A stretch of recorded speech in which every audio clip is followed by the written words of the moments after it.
So yun guys, no, meron tayong milsim na lalaruan pa-event ng Camp CME sa Barasto, the playground, no. So yun, nag-set up tayo ng AR para dun sa event na yun. So ito yung AR natin, ayan. Nilagyan ko siya ng tack light, ayan.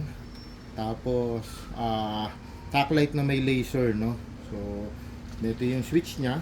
Mamaya i-cable arrangement ko siya o cable management to para hindi magulo kasi yan, sakto lang yung hawakan natin, no? So iyan yung hawakan. So minsan pwede ka rin maglagay na ito pag nagsi-CQB ka naman kasi CQB is more on building, madilim.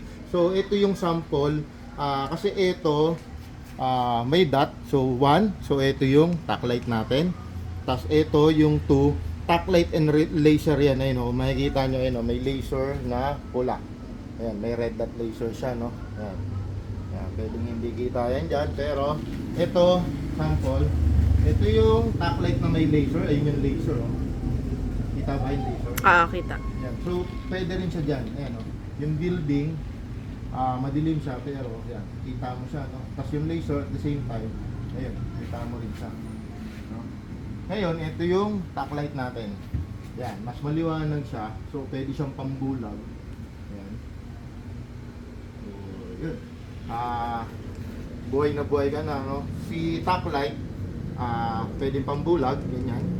Tapos, si laser naman, yan. Pwede mo siyang steady light, no? Zero able siya, so nasisiro yung laser niya. Kung saan nakatutok yung laser, pwede mong tamaan yun, no? So yun, may cover din siya. Yan, kita kits, no? Shoutout sa Team Savage na lalaro, no? Sa event natin sa Baras na sa the playground, no? Yun, kita kits tayo dyan, guys. Ito yung AR natin, bubuo pa ako yung Nobeski. Bubuin ko pa siya kasi i-tune o itotono natin. Shoutout pala sa mga nagpagawa sa atin kanina, no? Si Charlo ng Team Angono, SSB. Tapos yung Team Black Aces, si Arjan o Erjan, basta yun. Tapos syempre, yung team natin sa Savage, nagpa-tune na sila. So sa 4 pa naman, 4 and 5 yung event, pero yun nga, kailangan syempre may preparation.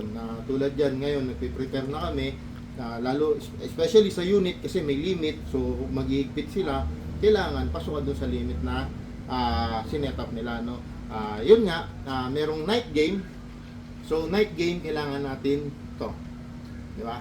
Pwede mong ibagyan and after pwede mo ikabit, or maganda na rin ang nakakabit yan, no? Safe naman yan kahit tamaan ng bala yan, no? So yun, maraming salamat guys. Thank you sa tiwala, Savage Elso.